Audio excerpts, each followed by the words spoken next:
ये था एक बेरहम, ठंडे दिमाग से खेला गया डेथ गेम। तुम चाहे जितना भी उसके रूल्स को समझने की कोशिश करो, अंत सिर्फ एक ही है, मौत। टोक्यो की चमचमाती, शोरगुल भरी शिबुया की सड़कों पर 3 नौजवान मस्ती कर रहे थे। पुलिस के आने से पहले ही वो तीनों वहां से भाग गए और एक शॉपिंग मॉल के टॉयलेट में जाकर छिप गए। जैसे ही वे टॉयलेट में दाखिल हुए, अचानक लाइट चली गई। बाहर का शोर एक पल में जैसे गायब हो गया। धीरे धीरे वे बाहर निकले, लेकिन जो मंजर उनके सामने था, उसने उन्हें पूरी तरह सुन्न कर दिया।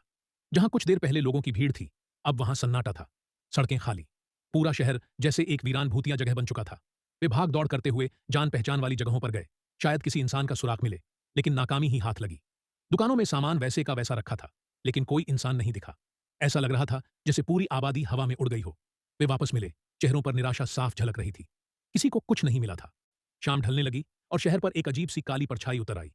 तीनों सड़क के किनारे बैठ गए, दिमाग में हजार सवाल घूम रहे थे। किसी ने सोचा शायद कोई फायर ड्रिल हो रही है और वो लोग टॉयलेट में थे, इसलिए कुछ मिस कर गए।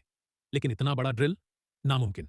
धीरे धीरे उनके मन में एक डरावना ख्याल आया, क्या पता पूरी दुनिया खत्म हो चुकी हो और बस ये तीनों ही बचे हों। ख्याल कितना भी अजीब क्यों ना हो, पहले तो एक अजीब सा फ्रीडम महसूस हुआ। न ऑफिस, न लोगों की फिक्र। अब ये तीनों ही इस दुनिया के राजा हैं। पर तभी एक बिल्डिंग की लाइट जल उठती है।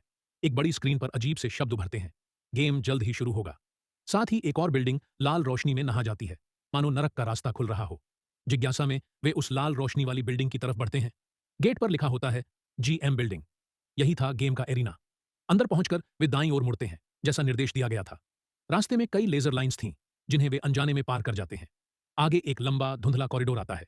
एक साइड में कई मोबाइल फोन रखे होते हैं, साथ में लिखा होता है एक व्यक्ति, एक फोन। वे फोन उठाते हैं। फोन ऑटो फेस रिकॉग्निशन करता है, लेकिन उसमें कोई नेटवर्क नहीं, कोई ऐप नहीं। फिर अचानक स्पीकर से एक ठंडी आवाज आती है, कृपया गेम शुरू और खत्म होने की प्रतीक्षा करें। तभी एक रहस्यमयी व्यक्ति पीछे आकर खड़ा हो जाता है। वह एक का ID कार्ड निकालकर लेजर पर फेंकता है। कार्ड तुरंत जल उठता है। वो सख्त लहजे में कहता है, अगर कोई ये लेजर लाइन पार करने की कोशिश करेगा, मारा जाएगा। बचना है तो गेम खेलना होगा। उनमें से एक यकीन नहीं करता और धीरे धीरे आगे बढ़ता है, लेकिन जैसे कोई अदृश्य दीवार उसे रोक देती है। उसी वक्त एक स्कूल गर्ल डर और घबराहट में चिल्लाते हुए लेजर लाइन पार कर जाती है। वो आदमी उसे एक फोन देता है। अब वो भी गेम में है। स्क्रीन पर रूल्स फ्लैश होते हैं। 10 में से एक दरवाजा सही है। तय समय में उसे ढूंढकर बिल्डिंग से बाहर निकलो। एक एलिवेटर का दरवाजा खुलता है। वो रहस्यमयी शख्स सबसे पहले घुसता है और बाकी सबको भी बुलाता है। एलिवेटर उन्हें एक कमरे में लेकर जाता है, जहां 2 दरवाजे हैं। एक पर फरिश्ता, दूसरे पर शैतान बना हुआ है। उनके पास 2 मिनट हैं सही दरवाजा चुनने के लिए। नहीं चुन पाए तो अंजाम भयानक होगा। लेकिन तभी कमरे में जली हुई चीज की बदबू फैलने लगती है। फर्श से धुआं उठने लगता है।